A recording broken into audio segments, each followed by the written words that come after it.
Biomes बताए हैं। इसमें हम सबसे पहले टंड्रा को लेंगे। ये सबसे नॉर्दर्न मोस्ट बायोम है हमारा, that is what is called Tundra. Tundra जो है, आपको सबसे पहले ये पता होना चाहिए टंड्रा की जो लफ्जी मीनिंग है ना, that means it is treeless plain. Treeless plain भी कहते हैं, या इसे कह सकते हो आप बैरन लैंड, कि ये एक ऐसा प्लेन है, ऐसा रीजन है जहां पे आपको ट्रीज नहीं मिलते हैं, जहां पे आपको ट्रीज नहीं मिलते हैं। लेकिन ये पार्शली करेक्ट है। आपको टंड्रा में भी कुछ ट्रीज मिलेंगे जो कि बहुत ही छोटे साइज के होते हैं, छोटे साइज के, जो यहाँ पे आपको जो जिससे हम बैट वगैरह बनाते हैं, विल्लो है ना, विल्लो जो तस्वीर विरकुल, वो मिलेंगे, लेकिन छोटे छोटे, दैट बी लाइक बुश, बड़े बड़े ट्रीज नहीं मिलेंगे। इसी तरह से आपके वहाँ कुछ और भी ट्रीज मिलेंगे, लेकिन वो बहुत ही छोटे साइज में और बहुत ही कम जगहों पे कम होंगे वो। तो यहाँ पे ट्रीलेस प्लेन जो है, ये हम इसलिए कहते हैं क्योंकि वहाँ पे आपको ज़्यादा ट्रीज नहीं मिलेंगे।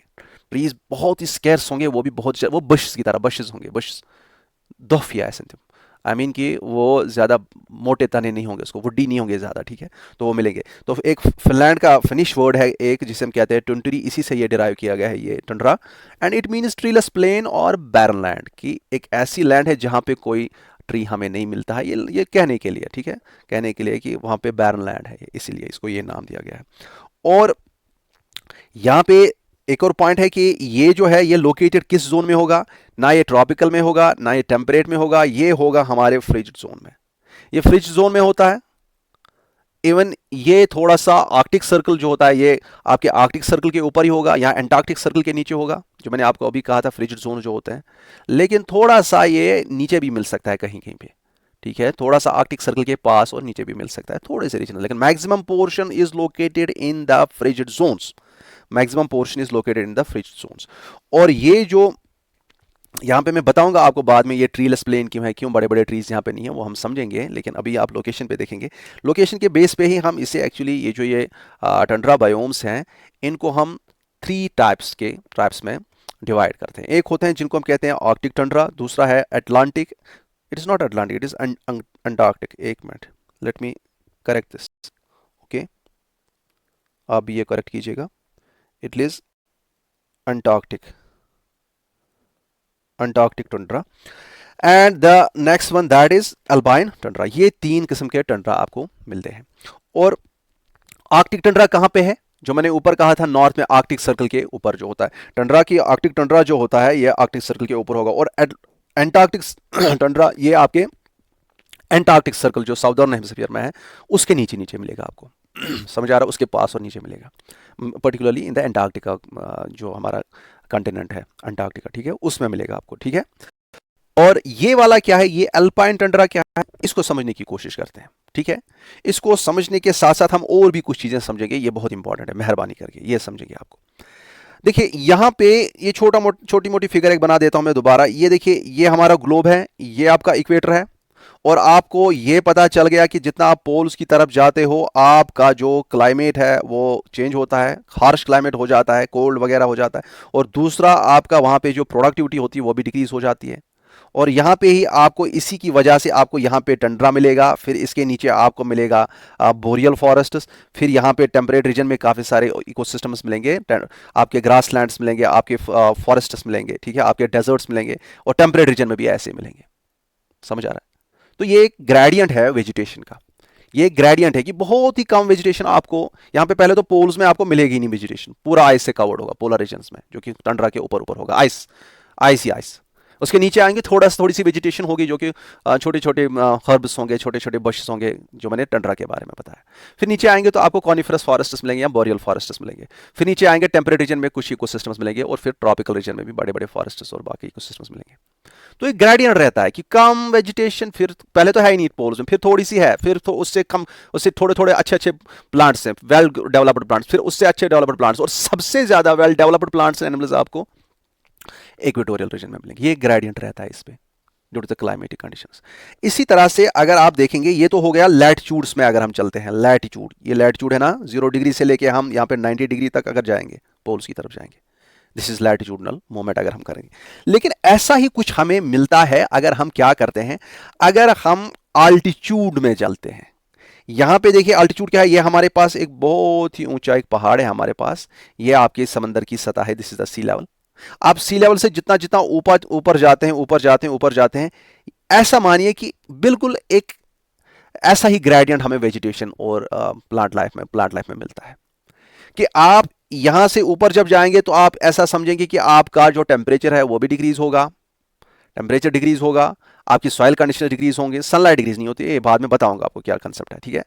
टेम्परेचर डिक्रीज होगा, सनलाइट डिक्रीज नहीं होती, आपकी प्रेसिपिटेशन जो होती है, क्योंकि हीट कम है तो प्रेसिपिटेशन भी कुछ हद तक डिक्रीज होती है, तो वाटर अवेलेबिलिटी भी कम होती है। वाटर होता है, बहुत होता है कब, लेकिन वो ड्रेन हो जाता है, प्लांट्स के लिए अवेलेबल नहीं होता है, ठीक है, क्योंकि आपको पता है इस पे पानी तो रहेगा नहीं ज़्यादा, ठीक है, और मोस्ट ऑफ द वाटर वहाँ पे प्रेसिपिटेशन वहाँ पे स्नो की फॉर्म में होगी ऊपर ऊपर।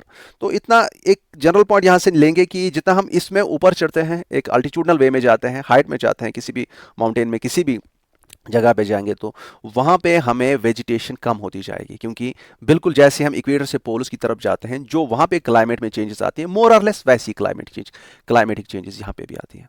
और क्लाइमेटिक चेंजेस अगर इस तरह से आती हैं तो आप समझेंगे कि वेजिटेशन में भी वैसी चेंजेस आएंगी, वेजिटेशन में चेंजेस आएंगी, प्लांट्स में चेंजेस आएंगी, तो आप समझेंगे कि एनिमल्स में भी चेंजेस आएंगी।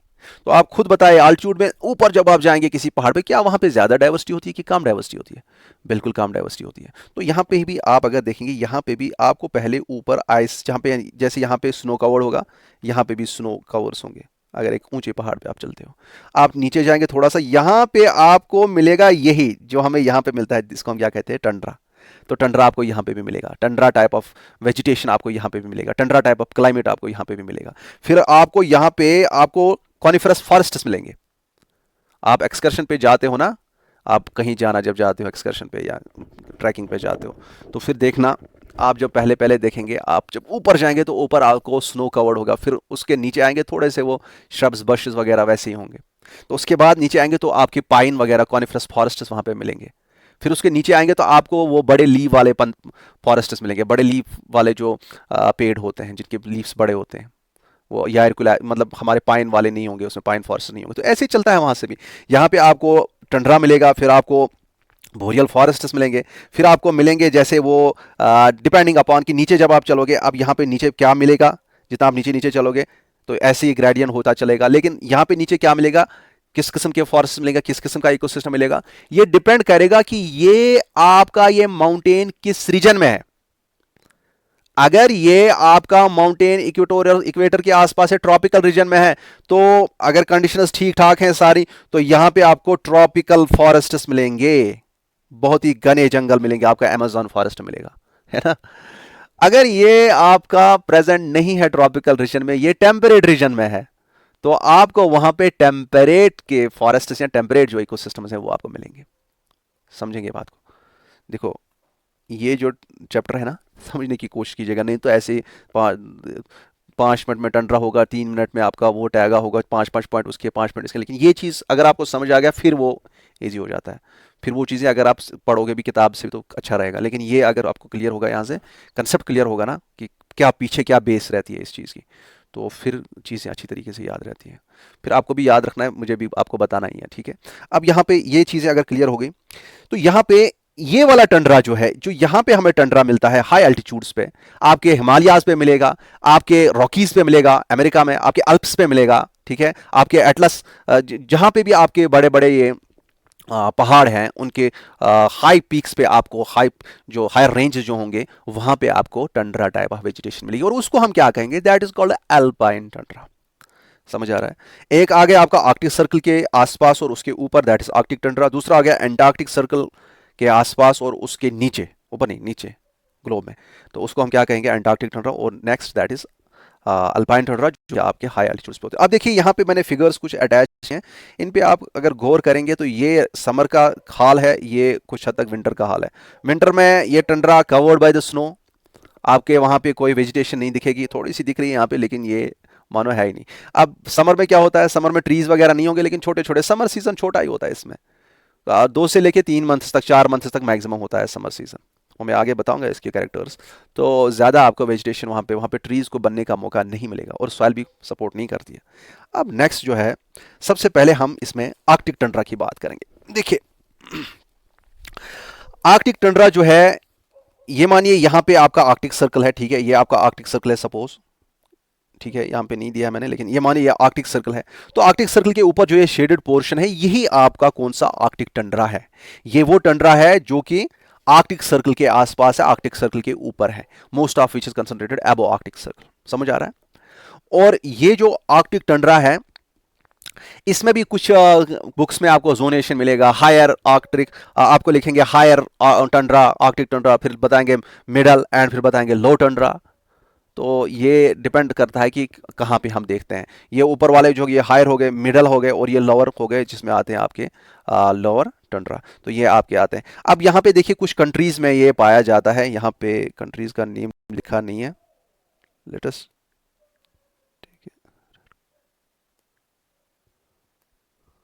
ठीक है। यहाँ पे आपको पता, दिस इज अलास्का, यहाँ पे अलास्का है, यहाँ पे आपका कनाडा है, ठीक है। तो यहाँ पे ये जो है दिस इज योर ग्रीनलैंड, ये जो ये छोटा है दिस इज योर आइसलैंड, ठीक है, this is Iceland. This is North American region में, जहाँ पे अलास्का की बात हम करते हैं, कनाडा है, ग्रीनलैंड है, आपका आइसलैंड है। इसी तरह से स्कैंडिनेविया, जहाँ पे आपको पता है क्या क्या है, उसमें आते हैं नॉर्वे, स्वीडन, फिनलैंड जो होते हैं, ये यहाँ पे हैं, ये रीजन्स यहाँ पे आपके। और ये रहा आपका रशिया का ऊपर का रीजन जिसे हम कहते हैं साइबेरिया। तो यहाँ पे इन कंट्रीज में, इन रीजन्स में आपका ये टंड्रा, आर्कटिक टंड्रा लोकेटेड है, यहाँ पे ये लोकेटेड है। और इस टंड्रा की जब हम बात करेंगे, हम अब इसमें क्लाइमेट देखेंगे और इसकी सॉइल की कंडीशंस देखेंगे। जो तरीका मैंने आपको बताया पढ़ने का कि हमें पहले लोकेशन देखेंगे, फिर क्लाइमेट एंड सॉइल की कंडीशंस देखेंगे, फिर उसी के हिसाब से हम देखेंगे वहाँ का फ्लोरा क्या है, फाना क्या है, ये तरीका रहेगा हमारा, ठीक है। और फिर हम देखेंगे ह्यूमंस का इन्फ्लुएंस क्या है उस पर, और क्या कुछ हमें करना चाहिए, ठीक है। यही एक प्रोटोकॉल रहना चाहिए हमारी हर किसी बायोम के लिए। अब क्लाइमेटिक कंडीशंस क्या है, यहाँ पे ट्रॉपिकल क्लाइमेट तो होने वाला नहीं है, it will B polar climate, it will B polar climate, it will be very cold. वहाँ पे बहुत ज़्यादा कोल्ड होगी और ड्राई कंडीशंस होंगी। कोल्ड तो होगी क्योंकि सनलाइट वहाँ पे पड़ती नहीं है ज़्यादा, और वहाँ पे समर्स जो होते हैं वो बहुत ही छोटे होते हैं, वो आगे बताऊंगा। लेकिन ड्राई कंडीशंस क्यों होंगी, अगर वहाँ पे सनलाइट नहीं है, हीट नहीं है, तो आपकी कन्वेक्शनल रेनफॉल नहीं है, वहाँ पे जो प्रेसिपिटेशन होती है वो बहुत ही कम होती है, लेस देन 15 सेंटीमीटर एनुअली। ये बेसिकली अबाउट 12.7 के ऊपर नहीं होता है, ठीक है। ये लिखते हैं आप 15 तक होता है, तो लेस देन 15 सेंटीमीटर एनुअली आपके जो ये रेनफॉल, ये प्रेसिपिटेशन होगी, and it will be in the form of snow, it will be in the form of snow and slit. ये आपके रेन्स नहीं होंगे वहां पे आपका कन्वेक्शनल रेनफॉल नहीं होता है, तो ये in the form of snow and slit. Slit किसे कहते हैं, अक्सर आप देखते हैं जब यहाँ पे समर में हम जाते हैं, बर्फ़ गिर रही होती है ना, तो वो मार्च में जब आती है तो बर्फ़ जो होती है यहाँ, जब बर्फ़ स्टार्ट होती है गिरना, तो पहले क्या होता है कि कभी कभी ऐसा देखते हैं हम कि वो हवा में ही पिघल जाती है ड्यू टू हीट, फिर वो वेट स्नो हम पे गिरता है, that is called as sleet. तो इस कंडीशन में वहाँ पे गिर स्नो, वहाँ पे रेन वहाँ पे नहीं होंगे, रेन्स वहाँ पे नहीं होंगे। तो अगर ये चीज़ें हैं तो आप मुझे खुद बताइए कि कंडीशंस कैसी हैं, और देयर गुड कंडीशंस और very bad condition, very bad conditions. और बैड कंडीशंस को ऐड करता है ये भी कि वहाँ पे हाई स्पीड कोल्ड विंड्स होती है। आपने पढ़ा होगा ब्लिजार्ड्स के बारे में, blizzards that are in North America, है ना। तो ब्लिजार्ड्स के बारे में पढ़ा होगा, अबाउट 130 माइल्स पर आवर की स्पीड में वो चलते हैं, 130 माइल्स पर आवर की स्पीड में चलते हैं। तो ये विंड्स यहाँ पे होंगे, these are very cold winds. और अगर ये कंडीशंस हैं सारी, तो आपको ये पता होना चाहिए कि वो फेवरेबल नहीं है फॉर प्लांट ग्रोथ। प्लांट को सबसे पहले चाहिए सनलाइट, उसे चाहिए टेम्परेचर, उसे चाहिए पानी। ये चीज़ें नहीं है तो प्लांट ग्रोथ अच्छी नहीं होगी। और वहाँ पे सीजन्स की अगर हम बात करेंगे, हमारी तरह यहाँ 4 सीजन है, वहाँ पे 4 नहीं होते, 2 ही सीजन होते हैं। इक्वेटर में एक ही सीजन है, खाली समर है इक्वेटर के आसपास। यहाँ पे 2 ही सीजन है, या तो समर है या तो विंटर है। और समर जो यहाँ पे होते हैं वो शॉर्ट एंड कूल होते हैं, कोल्ड, शॉर्ट एंड कोल्ड है ये, है ना। एक नहीं, शॉर्ट एंड कूल ही होता है कि समर में थोड़ी सी गर्मी रहती है। अबाउट अगर टेम्परेचर की मैं बात करूं तो आप याद रखेंगे 3 से लेके 12 डिग्री सेल्सियस तक टेम्परेचर रहता है समर्स में। समझ आ रहा है। तो ये कूल रहते हैं, ज़्यादा कोल्ड भी नहीं होते हैं, बस ठीक ठाक होते हैं समर्स, लेकिन अच्छी तरीके से हीट नहीं होती है समर्स में। तो समर्स में भी सनलाइट, आपको पता है ना कि सनलाइट वहाँ पे डायरेक्ट पड़ती नहीं है, बहुत ही स्लांटिंग होती है, बहुत ही तिरछी होती है वो सन की रेज, और बहुत ज़्यादा एटमॉस्फेयर के थ्रू से पास करना पड़ता है, बहुत ज़्यादा लॉस होती है तब तक एनर्जी। वहाँ जो पहुँचती है वो प्लांट्स क्या करेंगे, ठीक है। ये हमारे जो हम आगे जो खान पान के आइटम्स आ जाते हैं गरीबों के लिए, वो बहुत ही तिरछे अंदाज में आते हैं। पहले ऊपर से लेते हैं, फिर बीच में भी उसे काफ़ी सारे लेते हैं, फिर क्या रहेगा गरीबों के लिए। ये इसी तरह से यहाँ पे भी चलता है। अब देखिए विंटर्स की बात करेंगे। विंटर्स जो होते हैं ये लॉन्ग होते हैं और बहुत ही कोल्ड होते हैं, फ्रोजन होते हैं, इसमें स्नो ही स्नो होता है हमेशा। और यहाँ पे शॉर्टनेस अगर मैं बताऊं समर की क्या होती है, ये आपको समर्स 2 से लेके 4 मंथ्स तक होते हैं, बस इतने ही होते हैं। डिपेंड करता है किस पे, कि ये टंड्रा कहां पे है, क्या ये अपर टंड्रा है, क्या ये मिडल टंड्रा है, क्या ये लोअर टंड्रा है। ठीक है, लोअर टंड्रा में थोड़ा सा रहेगा समर, कुछ दिन, कुछ 4 मंथ्स तक। अपर टंड्रा में 2 ही मंथ्स तक मैक्सिमम रहेगा आपको समर। समझेंगे बात को, क्योंकि टंड्रा एक लाइन की तरह नहीं है, इनका कुछ लैटिट्यूडनल एक्सटेंट है, ये थोड़ा सा नीचे और ऊपर जाते हैं, ये इनका फैलाव है लैटिट्यूड्स में।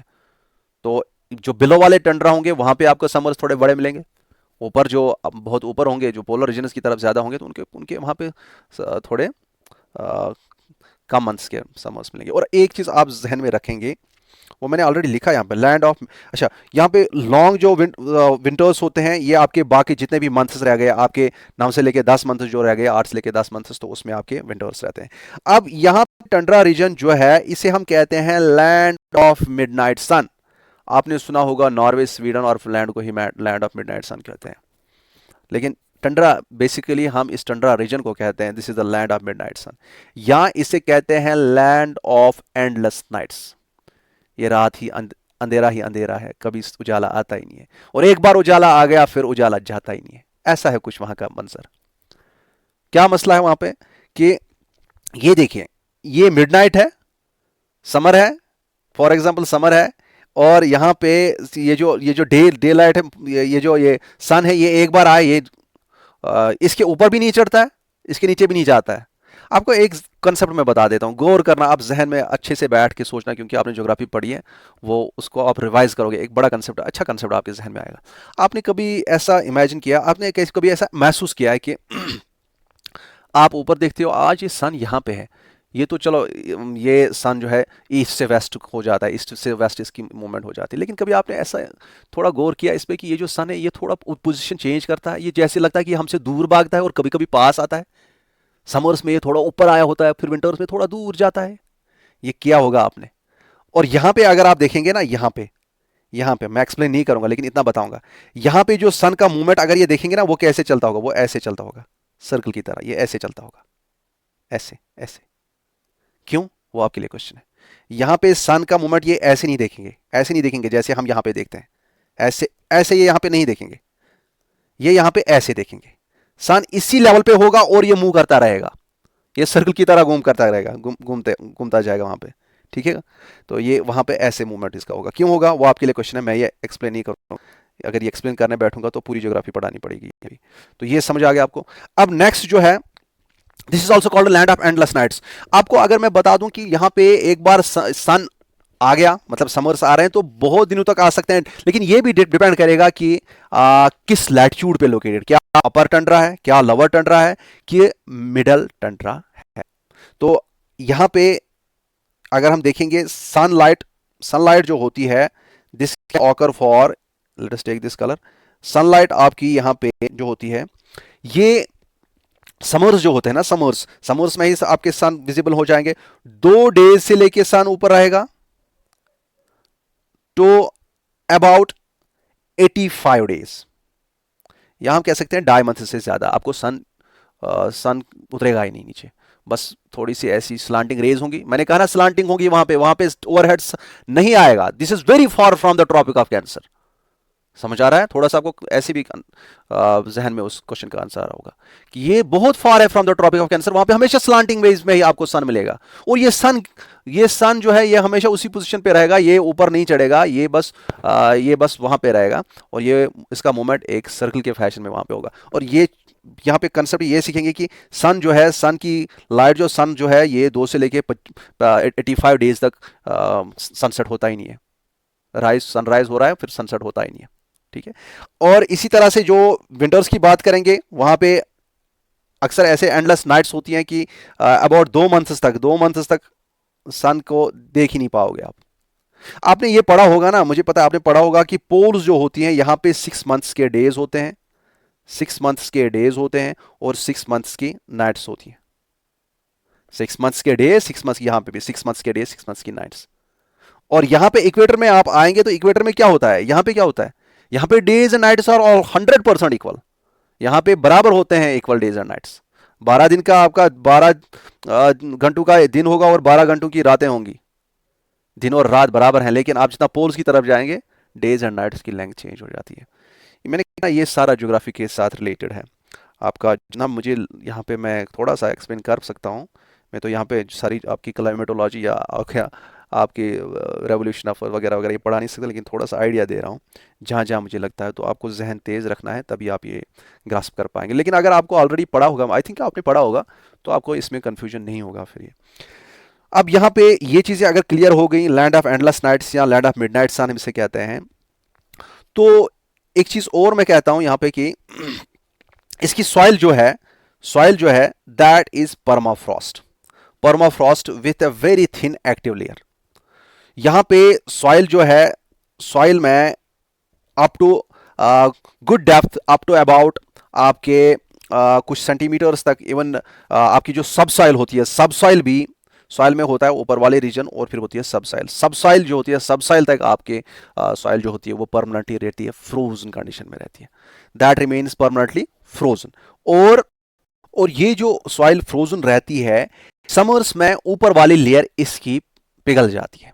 अगर ये सॉइल है, यहां से लेके यहां तक ये सॉइल है, ये ऊपर से हम नीचे जा रहे हैं, ये सॉइल है। यहां पे ऊपर वाली लेयर जो है, this is called active layer. This is active layer. Active layer इसलिए कहते हैं कि ये वाली लेयर जो है, इसमें भी ये फ्रोजन है सारी लेयर, यहां से ये नीचे वाले भी। ये अबाउट कितना होता है आप याद रखें, 25 से लेकर 90 सेंटीमीटर तक अगर हम डेप्थ में जाएंगे, सॉइल कंप्लीटली फ्रोजन रहती है, पूरा शीशमासन लोग बताते, ठीक है, पूरा जम जाती है ये सॉइल सर्दी की वजह से। और यहां पे आप समझ सकते हैं, ये ऊपर वाली लेयर जो है, this is the active layer. Active layer इसलिए कहते हैं क्योंकि जब समर्स आते हैं, समर्स में ये ऊपर वाली लेयर जो होती है ये मेल्ट हो जाती है। इसमें जो स्नो हो जाता है, आइस होता है, ऐसी पार्टिकल्स होते हैं, वो मेल्ट हो जाते हैं, और this is called the active layer. समझ आ रहा है? लेकिन ये वाली जो सब सॉइल होती है, दिस इज कॉल्ड सब सॉइल। सब सॉइल जो है ये परमाफ्रॉस्ट रहती है हमेशा, ये कभी भी मेल्ट नहीं होती है। और आप अगर समझेंगे यहां पे कि ये जो सॉइल है, सॉइल मुझे खुद बताए कि यहां पे न्यूट्रिएंट्स ज्यादा होंगे कि न्यूट्रिएंट पुअर होंगे। न्यूट्रिएंट पुअर होंगे, क्योंकि ज्यादा वेजिटेशन नहीं है, ज्यादा एनिमल्स नहीं है, ज्यादा डेथ्स नहीं होगी, और ज्यादा एक्यूमुलेट मटेरियल ज्यादा एक्यूमुलेट नहीं होगा। और जितना भी मटेरियल एक्यूमुलेट हो जाता है वो थोड़ा सा ही होता है, लेकिन वो जो है वो भी कंप्लीटली डिकम्पोज नहीं होता है। समझेंगे बात को? वो भी कंप्लीटली डिकम्पोज नहीं होता है। और अभी मैं आपको बताऊंगा कि एक कंसर्न जो ये है कि यहाँ पे, वहाँ पे डिकम्पोज क्यों नहीं होगा, क्योंकि वहाँ पे कोल्ड क्लाइमेट है, तो आपके वहाँ पे माइक्रो ऑर्गेनिजम्स भी ज़्यादा नहीं होंगे जो कि डिकम्पोजर्स होंगे, और आपका न्यूट्रिएंट्स आपको सॉइल में ज़्यादा नहीं मिलेंगे, they will be nutrient poor soils, ठीक है। और वहाँ पे न्यूट्रिएंट्स की डेफिशिएंसी है, तो मुझे बताइए न्यूट्रिएंट साइकिल्स बेहतर से वहाँ पे चलते होंगे, कार्बन, नाइट्रोजन, फास्फोरस साइकिल्स ये ज़्यादा अच्छे से चलते होंगे, कि इनमें भी कमी होती होगी, ये पूरे डेफिशिएंट तरीके से चलते होंगे। समझ आ रहा है? तो soil is all together deficient in the nutrients. और अगर वहाँ पे लाइट की भी कमी है, सब कुछ नहीं है, क्लाइमेट भी अच्छा नहीं है, हार्श क्लाइमेट है, विंड्स हैं फास्ट, सॉइल की कंडीशंस भी अच्छी नहीं है, तो आप मुझे बताइए डाइवर्सिटी ठीक होगी कि कम होगी? डाइवर्सिटी बहुत ही कम होगी, क्योंकि वहाँ पे प्लांट्स भी अच्छे से डेवलप नहीं होंगे ज़्यादा। और आपके वहाँ पे ट्रीज कहाँ से बनेंगे, खुद ही बताइए। ग्रोइंग सीजन इसका कुछ मंथ्स का होता है, दो से मंथ्स की, कहीं कहीं पे कुछ डेज का ग्रोइंग सीजन होता है, ठीक है, जहां पे ग्रोथ कर सकते हैं छोटे छोटे, तो हर्ब्स ही ग्रो हो जाएंगे तब तक, छोटे छोटे हर्ब्स। आप मुझे खुद बताइए एक ट्री को बनने में कितना टाइम लगता है? उसको, एक ट्री पेरिनियल होता है, वो उसको एक सीजन से दूसरे सीजन, तीसरे से चौथे सीजन, उसको सीजन टू सीजन आपको जिंदा रहना है। लेकिन आपको पता है ये बीच में ऐसा मौसम आने वाला है जिसमें सारा फिनिश, तो ट्रीज कहां से वहां पे उगेंगे? तो ट्रीज की लाइफ वहां पे पॉसिबल नहीं है। और दूसरा यह है कि ट्री के जो ये छोटे जो पौधे होते हैं, छोटे ग्रासेस वगैरह जो होते हैं, उनके लिए आपको, या बुशेस जो होते हैं, उनके लिए आपको ज़्यादा डीप सॉइल नहीं चाहिए। जो मैंने अभी आपको कहा कि यहाँ पे जो सॉइल होती है, जो डीप सॉइल होती है, वो हमेशा फ्रोजन रहती है, तो आपके रूट्स को अगर पेनिट्रेट करना है तो उनको उस सॉइल से गुजरना पड़ेगा। जो सॉइल हमेशा फ्रोजन रहेगी, तो बड़े ट्रीज को ये सॉइल सपोर्ट नहीं करती है। एक तो क्लाइमेट भी सपोर्ट नहीं कर रहा है, क्योंकि क्लाइमेटिक कंडीशंस जिसमें सनलाइट ज़्यादा होनी चाहिए, क्योंकि इससे बड़ा ट्री है तो उसके लिए ज़्यादा सनलाइट चाहिए, उसके लिए ज़्यादा रेनफॉल चाहिए, वाटर चाहिए। चलो क्लाइमेटिक कंडीशंस भी ठीक नहीं है, और सॉइल की कंडीशंस भी उसको सपोर्ट नहीं करेंगी। सॉइल में उसको चाहिए काफी सारे न्यूट्रिएंट्स, वो भी नहीं मिल रहे हैं। सॉइल में चाहिए उसके डीप रूट्स जाने चाहिए, वो भी नहीं डाल सकता, परमाफ्रॉस्ट है नीचे सब सॉइल। समझ आ रहा है ना? सॉइल में उसे चाहिए कि जो सॉइल है, सॉइल एनरिच्ड हो विद न्यूट्रिएंट्स, वो भी नहीं है। तो ये सारी चीजें जो है, ये कंडीशंस यहाँ पे फेवरेबल नहीं होती हैं के लिए, बड़े बड़े ट्रीज के लिए। और अगर ये चीजें फेवरेबल नहीं है तो आप मुझे खुद बताइए कि वहां पे ट्रीज प्रेजेंट होंगे कि एब्सेंट होंगे? They are absent. लेकिन थोड़े थोड़े कुछ जैसे विलोज एंड बर्चेस जो होते हैं, छोटे छोटे डवार्फ बहुत ही होते हैं, तो वो प्रेजेंट होंगे। वो भी लोअर टंड्रा में प्रेजेंट होंगे मोस्टली, अपर टंड्रा में जनरली वो प्रेजेंट नहीं होते हैं। ठीक है? और खुद बताइए, वहां पे प्लांट्स एनिमल्स बहुत कम है, तो मुझे बताइए फूड वेब्स कम्प्लेक्स होंगी कि सिंपल होंगी? सिंपल होंगी। एक एक स्पीशी को काफी सारी चीजें खाने के लिए नहीं है, वो फैसिलिटी वहां पे नहीं है। खाना है तो इतना खाओ, इस पे फीड करना तो करना है फीड, नहीं करना है तो फिनिश। बहुत अनस्टेबिलिटी रहती है उस इकोसिस्टम की। तो मुझे बताइए, क्या वो स्टेबल है कि fragile ecosystem? It is more fragile ecosystem in terms of climate, in terms of productivity, in terms of food chains, in terms of complexity of food webs, and it is less stable ecosystem. समझ आ रहा है? और एक चीज आप याद रखें, it is the most continuous ecosystem. कि आप जब जाते हैं ईस्ट टू वेस्ट देखते हैं, लगभग लगभग हर जगह पे, जैसे मैंने अभी दिखाया था ऊपर, आप let me show it again. जैसे मैंने दिखाया था आपको कि ये देखिए, दिस इज कंटिन्यूअस इकोसिस्टम, मोर और लेस कंटिन्यूअस। यहाँ पे भी है थोड़े से, यहाँ पे भी, यहाँ पे भी। It is most continuous ecosystem. Largest नहीं है, but it is most continuous ecosystem. Okay, अगर ये चीजें आपको क्लियर हो गई तो हम अब आर्कटिक टंड्रा के बाद अंटार्कटिक टंड्रा को देखेंगे। देखिए, अंटार्कटिक टंड्रा में भी क्लाइमेटिक कंडीशंस बिल्कुल ही ऐसी होंगी, no change, there will be very minor change. लेकिन यहां पे अगर हम देखेंगे, यहां पे चूंकि लैंड मास ज्यादा नहीं है, ये खाली अंटार्कटिका रीजन में, वहां पे कुछ हद तक हमें मिलेंगे ये जो ये टंड्रा होता है, वहां पे जो रीजन है टंड्रा, हमें वहां पे मिलेगा। और ये कहां कहां पे मिलेगा? ये तो आपको near and below Antarctic circle मिलेगा आपको, अंटार्कटिका जो कंटिनेंट है उसी में। और इसके इसके अपोजिट में यहां पे हम देखते हैं, यहां पे हमें पहले ही देखा आर्कटिक सर्कल के आसपास आर्कटिक टंड्रा में बहुत ही कम वेजिटेशन है, बहुत ही कम डाइवर्सिटी है। लेकिन वहां पे अंटार्कटिक रीजन में देखेंगे तो इससे भी कम है। ये पॉइंट आप याद रखेंगे, lesser biodiversity, lesser stability, lesser complex food chains, इससे भी बदतर हाल है वहां पे। ठीक है? तो ये चीजें आप समझेंगे। अब देखिए, चाहे वहां पे अंटार्कटिका रीजन आप देखेंगे या आप ये वाला रीजन देखेंगे, तो वेजिटेशन जो होती है, वेजिटेशन इनमें क्या होती है? बड़े बड़े ट्रीज नहीं होंगे, एल्गे होंगे, मॉस होंगे, लाइकन्स होंगे, फिर स्मॉल लैंड एनिमल्स। वहां पे ये जनरली अंटार्कटिक रीजन में है। यहाँ पे अंटार्कटिक रीजन में ये मैंने खास तरीके से लिखा है कि यहाँ पे जब आप देखेंगे अंटार्कटिक रीजन में, यहाँ पे आपको बायोडाइवर्सिटी उससे भी कम मिलेगी। यहाँ पे आपको, जब हम कंपैरिजन में अभी दिखाएंगे आपको, मैं यहाँ पे लिखे है मैंने कि जनरल में इसका फ्लोरा एंड फाना क्या होता है, तो आपको ये समझ आएगा कि आर्कटिक टंड्रा से बहुत ही कम प्रोडक्टिविटी या कम टाइप के प्लांट्स और एनिमल्स वहाँ पे पाए जाते हैं।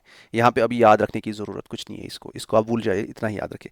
Next is our alpine tundra, क्योंकि ये मैं आगे आपको अभी क्लियर करूंगा।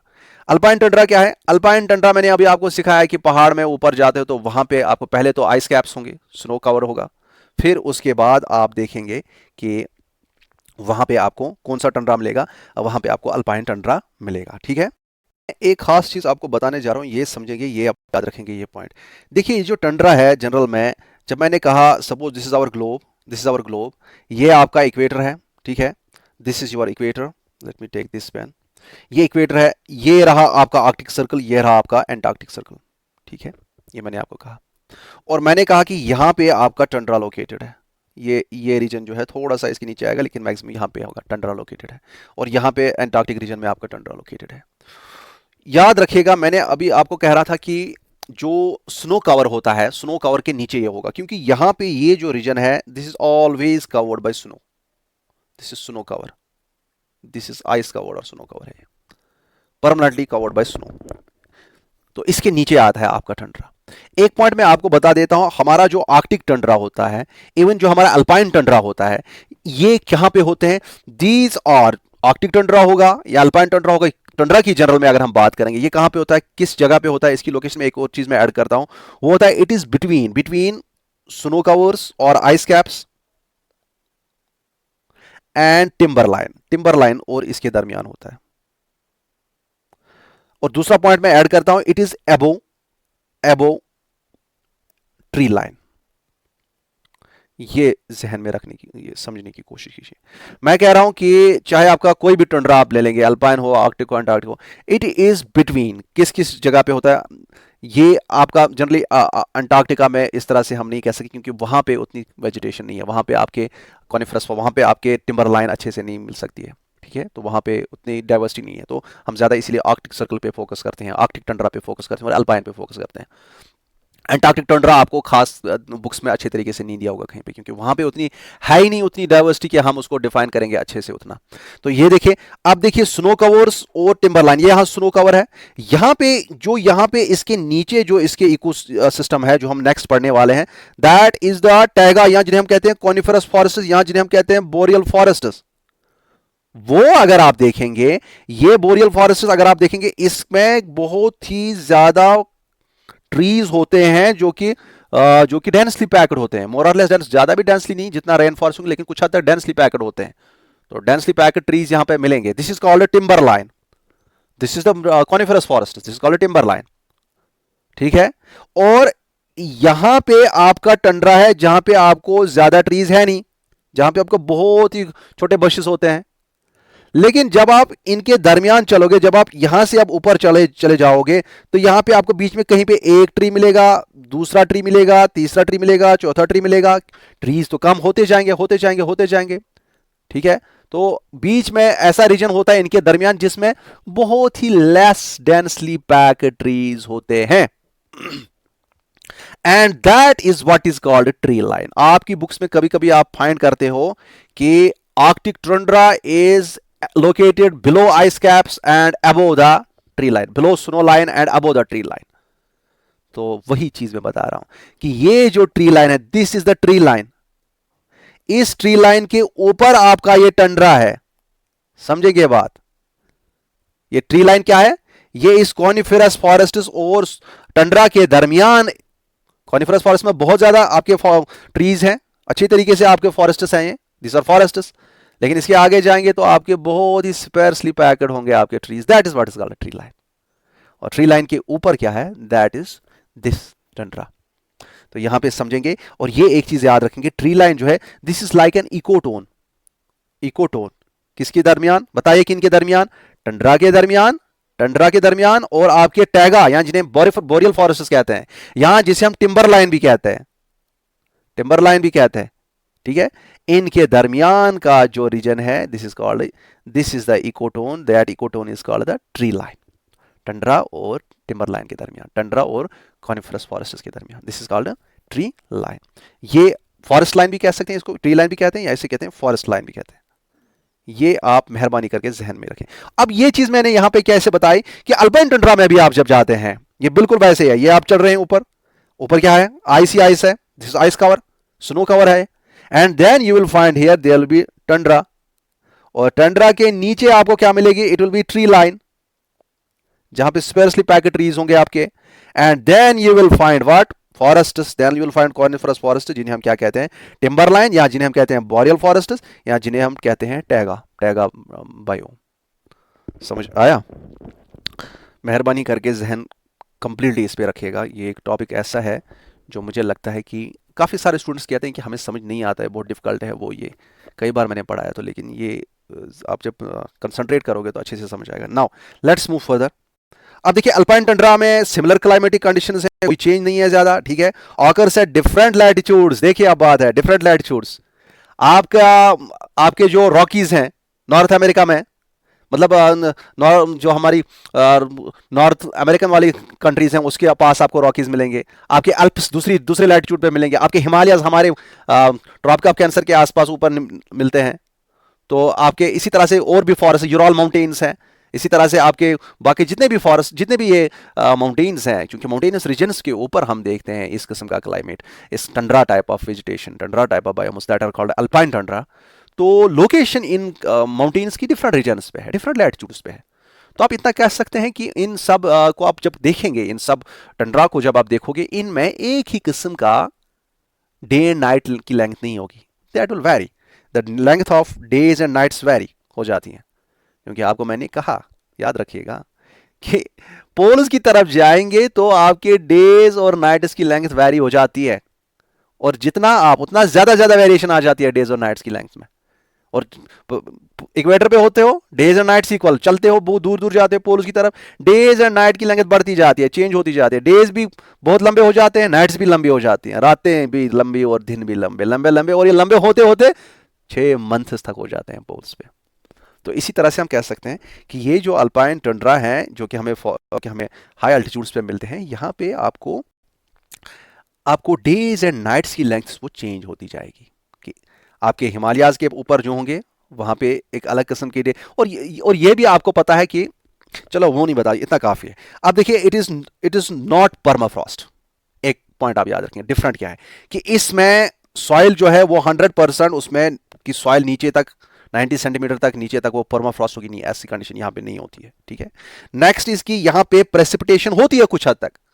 वहां पे हमने देखा आर्कटिक या टंड्रा में, या पोलर टंड्रा आप कह सकते हो, जिसे हम कहते हैं पोलर डेजर्ट्स भी कहते हैं उनको, समझेंगे बात को, उनको हम पोलर डेजर्ट्स भी कहते हैं। Tundra are also called polar deserts. Even कुछ बुक्स लिखते हैं कोल्ड डेजर्ट्स, जो हम डेजर्ट्स में पढ़ते हैं वो भी कोल्ड डेजर्ट्स में शुमार करते हैं उसको, टंड्रा को, कुछ बुक्स।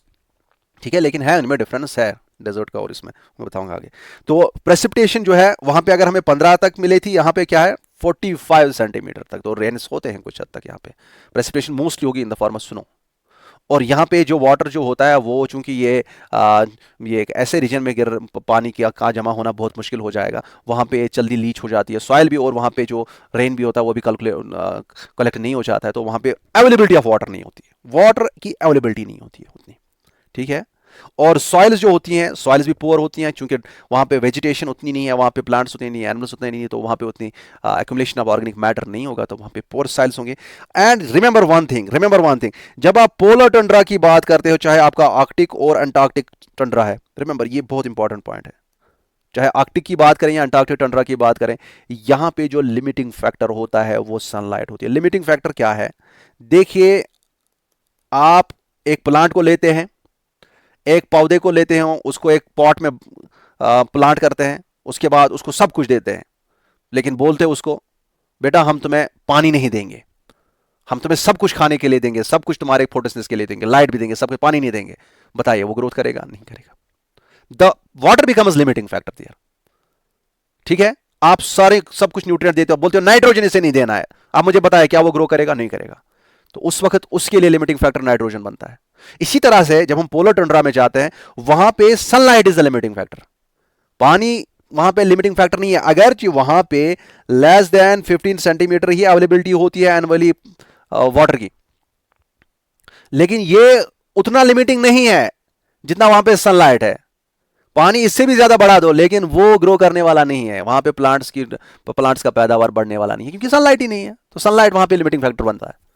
यहाँ पे इसको बोलोगे सनलाइट प्लांट, जो हमने पॉट में एक प्लांट बना रहे हैं, हमने सीड डाला, वो प्लांट, उसको सब कुछ दे रहे हैं, पानी नहीं दे रहे हैं, फिर बोल रहे हैं सनलाइट ज्यादा दे दो, ज्यादा दे दो। सनलाइट को क्या करेगा? उसको पानी चाहिए, उसको पानी चाहिए, तो पानी नहीं देंगे तो वो ग्रो नहीं करेगा। इसी तरह से यहाँ पे सनलाइट लिमिटिंग फैक्टर है, पानी अगर वहां पे इससे ज्यादा भी अवेलेबल होता कोई फर्क नहीं पड़ने वाली। और यहाँ पे ये डिफरेंस है इसमें, यहाँ पे सनलाइट लिमिटिंग नहीं है। ठीक है, सनलाइट यहाँ पे लिमिटिंग नहीं है, यहाँ पे ये उस रीजन में है जहाँ पे ये ट्रॉप, ये आपके इवन टेम्परेट रीजन में वहां पे मिलेगा आपको, है ना, वो फॉरेस्ट, ये जो ये टंड्रा है, अल्पाइन टंड्रा, हिमालयाज के ऊपर आप इतना दूर तो सन नहीं रहता है, वहां पे ओवरहेड सन रहेगा, टेम्परेट रीजन में चलता है ना सन। ठीक है, सॉरी, ओवरहेड भी नहीं चलेगा, लेकिन नजदीक होगा उसमें, सन की रेज नजदीक होंगे, स्लांटिंग ज्यादा नहीं होंगे, तो सनलाइट लिमिटिंग यहाँ पे नहीं है। यहाँ पे बाकी चीजें लिमिटिंग होती हैं, यहाँ पे स्पेशली ये जो ये वाटर की अवेलेबिलिटी होती है वो बराबर नहीं होती है। Water and nutrients become limiting here, specially water, समझ, ये याद रखेगा। और यहाँ पे जो प्लस होते हैं, they are adapted to UV light, ultra violet adaptation. जो अल्पाइन टंड्रा होती है, आपको पता है कि जितना हम ऊपर जाते हैं उतना एटमॉस्फेयर हमारा थिन हो जाएगा ना, उतना लेयर कम हो रही है। हम ट्रोपोस्फेयर में ऊपर ऊपर चल रहे हैं, तो आपको पता है कि हमारी जो एटमॉस्फेरिक लेयर है वो कम हो रही है। तो हाई माउंटेन्स पे एटमॉस्फेयर की लेयर ऊपर थोड़ी कम रही है उसके ऊपर, प्लांट्स के ऊपर, तो अल्ट्रा वायलेट रेज को अच्छे से एब्जॉर्ब नहीं किया जाएगा, अल्ट्रा वायलेट रेज भी ज़्यादा इन पे पड़ेंगे। यहाँ पहुँचते पहुँचते उसे वो एब्जॉर्ब हो जाती हैं अल्ट्रा वायलेट रेज, वहाँ पे नहीं, यहाँ पे नहीं पहुँचती है ज़्यादा, तो हाई अल्टीट्यूड्स पे पहुँचेंगी और वहाँ पे जो प्लांट्स होते हैं उनमें अडेप्टेशन है, they are being adapted through to this ultra violet light. और खुद बताइए क्या वहाँ पे डाइवर्सिटी ज़्यादा होगी कि कम होगी? डाइवर्सिटी कम होगी, फ्लोरा एंड फौना बिल्कुल ही आर्कटिक टंड्रा की तरह होगा, उसमें ज़्यादा फर्क नहीं आएगी। और प्रोडक्टिविटी अगर कम है तो लेस कम्प्लेक्स फूड चेन्स होंगे और लेस स्टेबिलिटी होगी वहाँ पे। अब जनरल में हम देखेंगे, चाहे आर्कटिक टंड्रा हो या अल्पाइन टंड्रा हो एंड इवन एंटार्क्टिक टंड्रा हो, एंटार्क्टिक टंड्रा में इतनी वेजिटेशन नहीं होगी जितना अल्पाइन एंड आर्कटिक में होगा। इनमें इनमें अवेलेबिलिटी हो जाती है, काफ़ी सारी प्रोडक्टिविटी होती है कुछ हद तक, लेकिन एंटार्क्टिका में ऐसा नहीं है। क्योंकि एंटार्क्टिका में एक तो ये चीज़ भी आपको जहन में रहना चाहिए कि जितना कंटिन्यूटी होती है ना लैंड मासेस के दरमियान, जितने लैंड मासेस ज़्यादा होते हैं उतना आपके एनिमल्स जो होते हैं, प्लांट्स मिलेंगे वहाँ पे आपको, उतने आपके एनिमल्स में कंटिन्यूटी अगर रहती है, ज़्यादा कंटिन्यूटी रहती है, तो एनिमल्स की स्टेबिलिटी ज़्यादा रहती है। ठीक है, वहाँ पे एक लैंड मास है खाली अंटार्कटिका, वहाँ पे आपको देखो, यहाँ पे फॉर एग्जांपल इंडिया यहाँ पे है, नेक्स्ट है पाकिस्तान है। पाकिस्तान में कुछ काफ़ी सारे स्पीशीज़ इवॉल्व हुई होंगी, यहाँ पे इंडिया में काफ़ी सारे स्पीशीज़ इवॉल्व हुए होंगे, तो आपस में ये मूव हो रहे हैं, तो फिर जाके यहाँ के स्पीशीज़ भी वहाँ है, वहाँ के स्पीशीज़ भी यहाँ है। समझेंगे बात को? लिविंग एनिमल्स की बात फॉर एग्जांपल मैं कर रहा हूँ, तो यहाँ पे काफ़ी सारे एनिमल स्पीशीज़ है, पाकिस्तान में काफ़ी सारे एनिमल स्पीशीज़ है, इसी तरह से दूसरे रीजन में काफ़ी सारे एनिमल स्पीशीज़ खुद के इवॉल्व वहाँ के, तो इस तरह से एक डाइवर्सिटी बढ़ जाती है। अब अगर एक ही रीजन है जिसमें लैंड मास और कोई कंटिन्यू और कोई नहीं है उसमें उसके साथ अटैच्ड, ठीक है, तो वहाँ पे आप खुद समझ सकते हैं कि उसमें ऐसे इवोल्यूशन नहीं हुआ होगा कि किसी और जगह से कोई और किस्म के एनिमल्स बनेंगे, इस जगह से कोई और किस्म के एनिमल्स इवॉल्व होंगे, जिस तरह से मैं कह रहा था, चाहे इंडिया पाकिस्तान और डिफरेंट रीजन जो आपस में कनेक्टेड होंगे। तो दैट मीन्स कि जहाँ पे लैंड मासेस काफ़ी सारे हैं, तो एनिमल्स जो लैंड एनिमल्स जो पर्टिकुलरली होंगे वो डाइवर्स होंगे। लेकिन वहाँ पे एंटार्क्टिका में आप देखेंगे, वहाँ पे आपको डाइवर्स लैंड एनिमल्स नहीं मिलेंगे। वहाँ पे अगर फिशेस अच्छे तरीके से मिलेंगे आपको, एक्वेटिक एनिमल्स अच्छे से मिलेंगे, लेकिन लैंड एनिमल्स वहाँ पे अच्छे से नहीं मिलेंगे। अब वो नेक्स्ट हम बात करेंगे, लेकिन पहले यहाँ देखें जनरल में फ्लोरा एंड फौना की अगर हम बात करेंगे, टंड्रा में जो भी होता है डाइवर्सिटी कम है। जनरली ये देखा गया 1700 प्लांट स्पीशीज जो है, about 1700 plant species and 48 animal species, ये बहुत ही कम है पाए गए हैं। ये कम इसलिए है क्योंकि आप अगर दुनिया में देखोगे आपके पास 8.7 मिलियन प्लांट्स एंड एनिमल्स हैं जो आपके आसपास हैं। ठीक है, तो इसमें से आपको 1700 को 48 ऐड कीजिए, 1748 प्लांट्स एंड एनिमल्स स्पीशीज आपको मिलते हैं, तो बहुत ही कम डाइवर्सिटी है, इजंट इट? ट्रीज तो एब्सेंट है, except there are some bush, यहाँ पे मैंने लिखा है स्मॉल बुश, जिसमें आप वो एग्जाम्पल्स मेहरबानी करके याद रखें। I have attached the figures, I think yes, वो मैं उसी वक्त बताऊंगा। तो कुछ है बुश, स्मॉल वडी बुश होते हैं जिसमें बर्चेस आते हैं, आपके आते हैं, विलोज वो होते हैं, but mostly the trees are absent. Mosses, lichens and small grasses in the coastal regions, mosses and lichens होते हैं और small grasses in the coastal regions, grasses वहां पे होंगे थोड़े बड़े जहां पे जहां पे पानी की अवेलेबिलिटी होगी, कोस्टल रीजन्स। ठीक है, कोस्टल रीजन्स में आपके, और यहाँ पे स्मॉल बशेस डेवलप हो जाती हैं कब? समर में। ये आपके बर्चेस हैं वो डेवलप हो सकते हैं कब? समर में। अब देखिए एक पॉइंट और है कि यहाँ पे poikilotherms are absent, poikilotherms are absent. मैंने आपको एक दिन शायद पढ़ाया था कि बर्ड्स एंड मैमल्स जो होते हैं ये होमियोथर्म्स होते हैं, या इनको हम एंडोथर्म्स कहते हैं, या इनको हम वार्म ब्लडेड कहते हैं। बर्ड्स एंड मैमल्स, मैमल्स में वो जानवर आते हैं जो अपने बच्चों को दूध देते हैं, जिनके आप कान पकड़ सकते हो, जो बाहर हमारा कान होता है ना, ये जिस जिस जिस भी एनिमल का आप कान पकड़ सकते हो, कान खींच सकते हो, कहना कि वो मैमल है। ठीक है, चाहे आपके गाय बकरी हो, या चाहे इंसान हो, चाहे छोटा बच्चे हो। अक्सर हम छोटे बच्चे के कान खींचते हैं। हमारे यहाँ मुझे बचपन में कोई एक बंदा था, वो मुझे बहुत खींचा था मेरे कान, मेरे बहुत लंबे कान थे बचपन में। तो I am a mammal, okay. Mammals and birds जो होते हैं वो होमियोथर्म्स होते हैं, वो वार्म ब्लडेड होते हैं। ठीक है, तो बाकी जो एनिमल्स हैं वो कोल्ड ब्लडेड होते हैं। कोल्ड ब्लडेड को ही हम क्या कहते हैं? पॉइकिलोथर्म्स, कोल्ड ब्लडेड। वार्म ब्लडेड में ऐसी प्रॉपर्टी होती है, हम में और मैमल्स और बर्ड्स में ऐसी प्रॉपर्टी होती है कि ये अपनी बॉडी का टेम्परेचर मेंटेन करते हैं। ठीक है, हमारे सामने कोई चोर आया, किसी ने चोरी की, आप उसको पकड़ो, फ्रिज में डाल दो, लेकिन मुंह में थर्मामीटर रखो, आप फ्रिज का ढक्कन खोल दो, फिर उसको क्या करो, उसके मुंह से वो थर्मोमीटर निकालो, वो आपका वही बॉडी टेम्परेचर दिखाएगा। ठीक है, अब उसे निकाल के आप जला दो, जलाते जलाते उसके मुंह में रखो, उसका बॉडी टेम्परेचर वही रहेगा। तो हमारा बॉडी टेम्परेचर मेंटेन रहता है। This is called homeothermal animals. हम होम्योथर्मल होते हैं। लेकिन ये जो बाकी हैं, चाहे आपके लिजर्ड्स हों, चाहे आपके इंसेक्ट्स हों, इंसेक्ट्स वैसे यहाँ पे होते हैं कुछ, ठीक है। तो हम इनकी बात करें, बड़े बड़े एनिमल्स की बात करते हैं थोड़े, जैसे आपके लिजर्ड्स हैं, जैसे आपके फ्रॉग्स हैं, ये यहाँ पे नहीं पाए जाएंगे, क्योंकि ये अपनी बॉडी का टेम्परेचर ज़्यादा चेंज नहीं कर पाते, मेंटेन नहीं कर पाते हैं। इनका टेम्परेचर चेंज होता है विद रेस्पेक्ट टू एनवायरनमेंट, और चूंकि यहाँ पे बहुत ही लो टेम्परेचर जाता है, इवन -50 तक यहाँ पे जाएगा, -50 डिग्री सेल्सियस तक टेम्परेचर जा सकता है। याद रखिएगा, विंटर का -34 डिग्री सेल्सियस एवरेज टेम्परेचर रहता है यहाँ पे, और -50 तक जाएगा।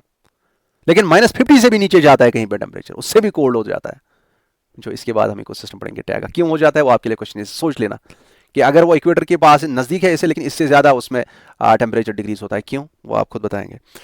तो उसमें -70 तक जा सकता है। तो यहाँ पे पाइक्लोथर्मस, चूंकि इस कोल्ड टेम्परेचर में उनकी बॉडी भी का टेम्परेचर भी इतना कम हो जाएगा कि उनमें जो फ्रीजिंग हो जाएगी, ठीक है, तो इसलिए वो यहाँ पे नहीं होते हैं। आपके जो लिजर्ड्स, ये डाल सकते हैं कभी question, lizards and frogs, I think it is written on your book, frogs are absent in this region. Okay, and homeotherms जो होते हैं, मैमल्स एंड बर्ड्स जो यहाँ पे होते हैं, स्पेशली जो मैमल्स होते हैं, वो लार्ज बॉडीड होते हैं, उनकी बॉडी बड़ी होती है, और स्मॉल एक्सट्रीमिटीज होते हैं, कान छोटे होते हैं, टेल छोटी होती है ना, लेकिन बॉडी बड़ी होती है। ये अगर एक मैमल है, ये इसके लेग्स हैं, अच्छे से नहीं बना रहा हूं मैं, ठीक है, ये इसकी टेल है, ये इसका कान है, ठीक है, ये बड़ा कान है इसका, ठीक है। अब समझेंगे एक बात, याद रखिएगा, बॉडी में जो एक्चुअल हीट जनरेट होता है ना, वो रेस्पिरेशन से होता है, रेस्पिरेशन से। और रेस्पिरेशन जो होता है, जितना बॉडी में ज्यादा लिविंग टिश्यू होगा, लिविंग टिश्यू जो होगा, जितना वो होगा, उतना उसमें ज्यादा रेस्पिरेशन होगी। और बॉडी जितनी बड़ी होती है, बॉडी जितनी बड़ी होती है, उतना उसमें अंदर क्या होता है, अंदर उसमें ज्यादा से ज्यादा लिविंग सेल्स एक्यूमुलेट हो जाती हैं, ठीक है। उतना ज्यादा से ज्यादा लिविंग सेल्स होंगे, और जितना ज्यादा लिविंग सेल्स होंगे, उतनी ज्यादा रेस्पिरेशन, उतनी ज्यादा हीट जनरेशन। तो हीट जनरेशन इंपॉर्टेंट है, यहां पे बॉडी में हीट जनरेट होनी चाहिए। और ये चीजें जो है, चाहे आपकी टेल हो या कान हो, ठीक है, इनसे जनरली उतनी हीट जनरेट नहीं होती है, इनसे हीट लॉस होती है। तो खुद बताइए मुझे, क्या कान और टेल लंबी होनी चाहिए यहां पे, जिसमें ज्यादा हम हीट प्रोड्यूस नहीं कर सकते, ज्यादा हीट लॉस हो जाती है। आपको एक कंसेप्ट सिखाने की, यहां पे नहीं सिखाऊंगा, surface area to volume ratio जो है, वही कंसेप्ट इसमें लगता है, लेकिन आपको उसमें ध्यान नहीं देना है। इतना याद रखें कि कान और टेल जो है, ये जो एक्सट्रीमिटीज होते हैं, इनसे क्या होती है, हीट लॉस होती है, जितनी जनरेट होती है उससे बहुत ज्यादा लॉस होती है। लेकिन बाकी जो बॉडी होती है उसमें जनरेट ज्यादा हीट होती है। तो क्या होना चाहिए इसमें, बॉडी बड़ी होनी चाहिए, लेकिन कान और टेल इनमें छोटी होनी चाहिए, ताकि हीट ज्यादा प्रिजर्व ही रहे, लॉस ना हो जाए, ठीक है। अब देखिए, बॉडी पे इनमें क्या होता है, फर एंड फैट होता है, हीट प्रिवेंट करने के लिए, लॉस नहीं होनी चाहिए। मोस्टली माइग्रेटरी, मोस्ट माइग्रेट, जब ज्यादा सर्दी होती है तो ऊपर वाले बोलते हैं नहीं नहीं, नीचे वाले लैटिट्यूड्स में जाते हैं, थोड़ा सा वार्मर क्लाइमेट में जाते हैं, तो माइग्रेट करते हैं, ठीक है, कुछ माइग्रेट करते हैं। And money with burrowing habit, कुछ कहते हैं कि नहीं भाई, हमें बरोज में छुपना चाहिए, थोड़ा सा नीचे। बरोज होते हैं कि बरोज होते हैं जहाँ पे ये छुप सकते हैं, कुछ प्रेडेटर्स आसपास होंगे, वो मत इन पे अटैक करेंगे। फॉक्स हेयर जो है, हेयर वहाँ पे मिलेगा, वो आपको फॉक्स से डरने की वजह से वो किसी बर्रों में बैठेगा, तो ऐसी चीज़ें होती हैं वहाँ पे, तो ये चीज़ें। अच्छा, अंटार्कटिक टंड्रा जो है, मैंने आपको अभी तक जो पढ़ाया आर्कटिक टंड्रा में, अंटार्कटिक टंड्रा में मैंने आपको कहा कि वहाँ पे मच लेस बायोडाइवर्सिटी होगी, वहाँ पे आपको इतनी ज़्यादा डाइवर्सिटी नहीं मिलेगी, यहाँ पे भी कम है, लेकिन इससे भी बहुत कम वहाँ पे होगी। और वहाँ पे the terrestrial mammals there are very small, वहां पे बड़े बड़े मैमल्स आपको नहीं मिलेंगे, याद रखिएगा। और वहां पे ह्यूमंस की एक्टिविटी वहां पे भी पहुंचे, ह्यूमन कहाँ नहीं पहुंचे, वहां पे भी पहुंचे, और वहां पे भी जो उनकी एक्टिविटी वगैरह है, इन्होंने भी पेट्स वगैरह वहां लिए हैं, कैट्स लिए हैं, डॉग्स लिए हैं, रैट्स लिए हैं, इनको वहां पे इंट्रोड्यूस किया है अंटार्कटिका में, जहां की कि वो अपने नेटिव नहीं है, वो वहां के नहीं है, वहां डेवलप नहीं हुए हैं, लेकिन यहां से ले गए हैं।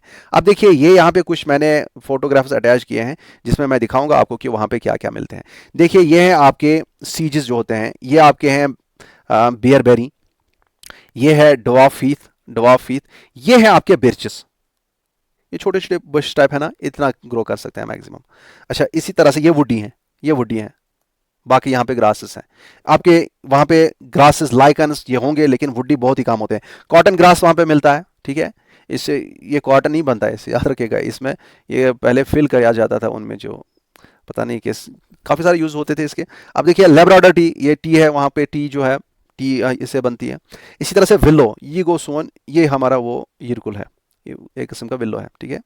तो ये देखिए कितना छोटा होता है, ये इतना छोटा हो सकता है, इससे बड़ा नहीं हो सकता है, क्योंकि वहाँ पे ग्रोइंग सीजन ज़्यादा नहीं है, ग्रोइंग कुछ वीक्स का होता है, तो या इवन कुछ मंथ्स का मैक्सिमम हो सकता है। तो वहाँ पे आप समझ सकते हैं कि ट्री वहाँ पे ज़्यादा डेवलप नहीं हो सकता। ये हो गया आपके लाइकन्स, ये आम हो जाते हैं वहाँ पे, ये बहुत ज़्यादा, क्योंकि आपको मैंने जब इकोलॉजिकल सक्सेशन पढ़ाया था, मैंने कहा था कि लाइकन्स बहुत ही हार्डी होते हैं।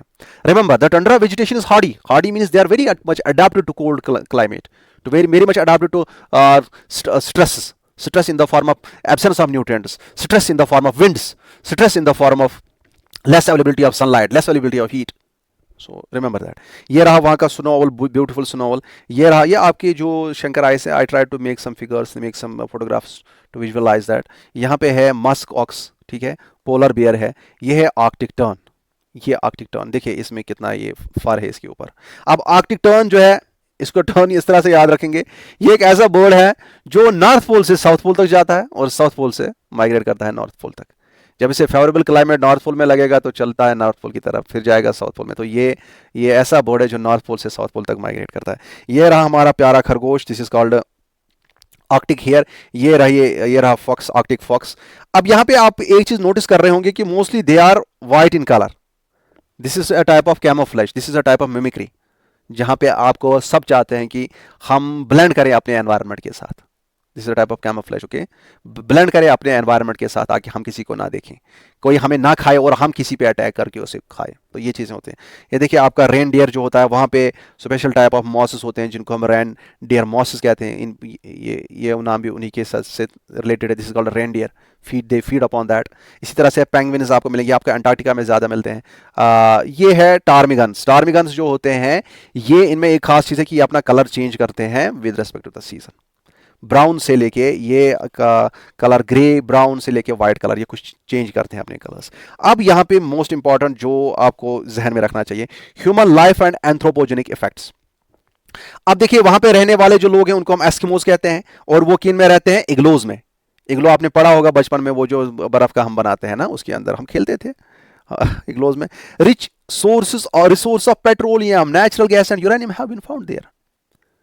बहुत ज्यादा रिसोर्सेस हैं इन टर्म्स ऑफ दिस, और इनको एक्सकेवेट करने के लिए वहां पे पहुंचे हैं हर कंट्री के लोग, कंपनीज वगैरह, कि हमें ज्यादा से ज्यादा तेल चाहिए। तो आप खुद समझेंगे, अगर माइनिंग करनी हो या ये रिसोर्सेज निकालने हो, तो उसके लिए भी आपको वहाँ पे फॉसिल फ्यूल्स का यूज़ होगा, ठीक है ना। एनर्जी हर जगह पे यूज़ होती है और फॉसिल फ्यूल्स का यूज़ होता है और वहाँ पे ट्रांसपोर्टेशन के लिए आपको फॉसिल फ्यूल्स का यूज़ होगा। इतना ही नहीं, आपका जो पोर्ट्स वहाँ पे कैरी करने के लिए आपको ले जाने हैं वहाँ से नेचुरल गैस या बाकी चीज़ें ले जाना है डिफरेंट रीजन्स तक, डिफरेंट कंट्रीज तक, तो वहाँ पे आपको पोर्ट्स बनाने पड़ेंगे। शिप्स का खर्चा भी, वो भी, उस शिप्स का भी जो कार्बन डाइऑक्साइड रिलीज होगा, या जो ये कह सकते हैं हम ग्रीन हाउस गैसेज जो होते हैं, आगे पढ़ाऊंगा मैं। ग्रीन हाउस गैस ऐसे गैस होते हैं जो हमारे अर्थ को गर्म करते हैं, हमारे एटमॉस्फेयर को का टेम्परेचर बढ़ा देते हैं।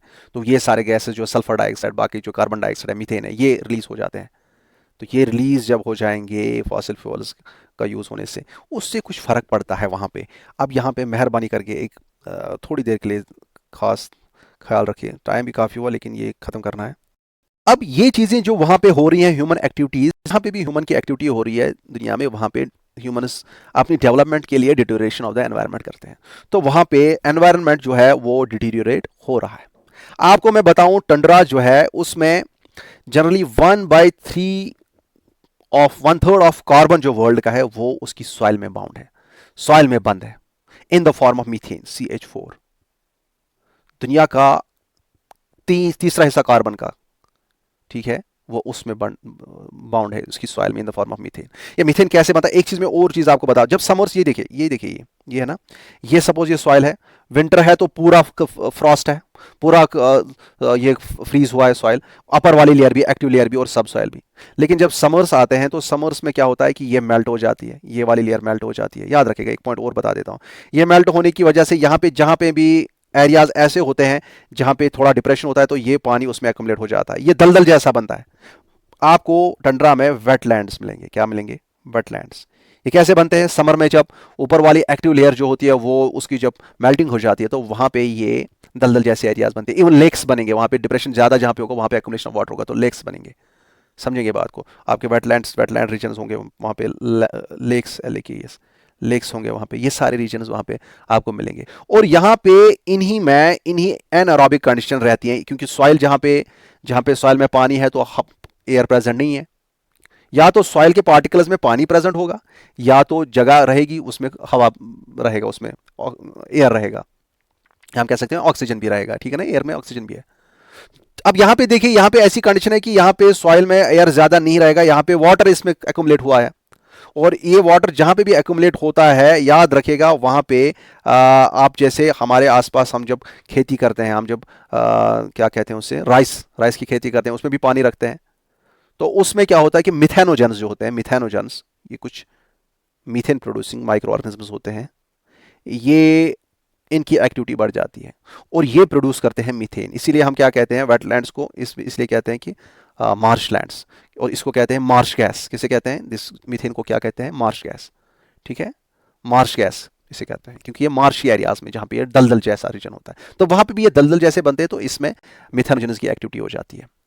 और याद रखिएगा ये जो सॉइल है ना, इसमें बहुत सारा CH4 जो है इस सॉइल में प्रेजेंट है, क्योंकि यहाँ पे जो वेजिटेशन डेड हो जाती है, वो डेड वेजिटेशन वहाँ पे एक्यूमुलेट हो जाती है, तो उन पे फिर ये मिथेनोजेनस एक्ट करते हैं। ठीक है, वहाँ पे बहुत सारी वेजिटेशन वहाँ पे एक्यूमुलेट हो जाती है, क्योंकि वहाँ पे आपको पता है बाकी डिकम्पोजर्स नहीं है।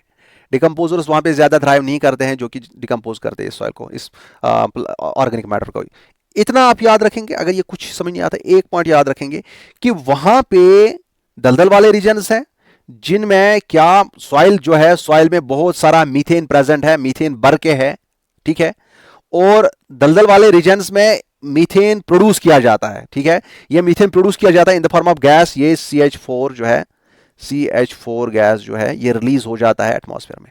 और मीथेन जो है ये बहुत डेंजरस है, क्योंकि मीथेन जो है it is contributing to global warming. आगे पढ़ाऊंगा मैं आपको, global warming, it is a greenhouse gas, it is a greenhouse gas and it will lead to global warming. और ग्लोबल वार्मिंग अगर होगी तो आपको पता है कि उससे अर्थ का टेम्परेचर बढ़ जाएगा। और एक बार अर्थ का टेम्परेचर बढ़ रहा है ना, अभी भी बढ़ रहा है, और अगर ये फर्दर बढ़ेगा तो यहां पे आप मुझे खुद बताएं, यहां पे फिर ये सब सॉइल में जो परमानेंटली फ्रोजन रहती थी इवन इन समर्स, ये भी मेल्ट हो जाएगी। और फर्दर जो भी सॉइल में जितना भी कार्बन प्रेजेंट होगा वो रिलीज होगा। That will again lead to more release of methane, and more release of methane means more temperature बढ़ जाएगा अर्थ का due to greenhouse effect, क्योंकि मीथेन ग्रीन हाउस गैस है। फिर दोबारा यही साइकिल रिपीट होता जाएगा and it will bring a positive effect on this, and ultimately वहां पे क्या होगा कि ये बहुत ज्यादा कार्बन रिलीज होगा, हमारे एटमॉस्फेयर में बहुत ज्यादा कार्बन का पोल्यूशन हो जाएगा in the form of methane. और हम कह सकते हैं ये ग्रीन हाउस इफेक्ट बढ़ जाएगा, जिसकी वजह से आपको मैं आगे पढ़ाऊंगा कितने नुकसान हो सकते हैं। क्या हो सकता है कोस्टल एरियाज में, क्या हो सकता है हमारे फ्रेश वाटर्स को, पोलर आइस को। आपको मैं बता दूं जो हमारा अंटार्कटिका रीजन है ना, उसमें about maximum portion of the fresh water is present in them. I don't exactly remember the percentage, but it is more than 70% of the fresh waters are present in the Antarctica. तो वहाँ पे in the form of आइसेस वो भी melt हो जाएंगे, fresh water resources खत्म हो जाएंगे हमारे। तो आगे भी बताऊंगा वो। तो ये चीज़ें अगर हो रही हैं इसमें, तो आपको ये जहन में आना चाहिए कि कोई ना कोई स्टेप लेना चाहिए दुनिया को कि टंड्रा को बचाना है। ये भी एक ऐसा इकोसिस्टम है जिसकी बहुत ही ज़रूरत है हमें। तो पहले ये होता था कि टंड्रा जो it was acting as a carbon sink, हमारा कार्बन डाइऑक्साइड ये एब्जॉर्ब करता था। ठीक है, but it is now due to the industrialisation, due to the release of more greenhouse gases, due to the increase in the temperature of the world, due to the increase in the temperature of the atmosphere which is called global warming, जिसे हम general में कहते हैं, उसकी वजह से अब ये कार्बन प्रोडक्शन करता है वहाँ से। एक टाइम जब ये कार्बन सिंक एक्ट करता था, जब वहाँ पे रिलीज ऑफ मीथेन ज़्यादा नहीं होता था एंड कार्बन डाइऑक्साइड ज़्यादा नहीं होता था, तो वहाँ पे जितनी भी वेजिटेशन होती थी थोड़ी थोड़ी वो वहाँ पे रहती थी, जमा रहती थी। ठीक है, मटेरियल उनका जो डेड मटेरियल वो जमा रहता था। It was acting as a sink, but now sink हो गया कि जहाँ पे जमा रह सकता है, but it is now producing the greenhouse gases. तो बहुत डेंजरस हो सकता है हमारे लिए, हमें इसलिए ग्लोबल वार्मिंग को ध्यान देना है। Many tundra region is protected. हाँ, आप देखिए ये इसलिए टंड्रा इकोसिस्टम जहन में आ गया कि नहीं भाई इसको भी बचाना है, तो काफ़ी सारे टंड्रा के रीजन्स प्रोटेक्ट किए जाते हैं by Canada and Russia. Under biodiversity action plan, ये मैं आगे बताऊंगा आपको। बायोडाइवर्सिटी एक्शन प्लान है क्या? ये एक इंटरनेशनली रिकॉग्नाइज्ड प्लान है जिसमें एक्चुअली फोकस किया जाता है क्या कि हम थ्रेटेंड स्पीशीज जो होंगे दुनिया में, जो ऐसे एनिमल्स एंड प्लांट्स हैं जिनका जिनका नंबर इतना कम हो गया है कि वो आप कभी भी खत्म हो सकते हैं, उनको प्रिजर्व करने के लिए एंड इवन हैबिटेट्स को प्रिजर्व करने के लिए। याद रखिएगा, बायोडाइवर्सिटी एक्शन प्लान क्या है? ये एक इंटरनेशनली रिकॉग्नाइज्ड प्लान है।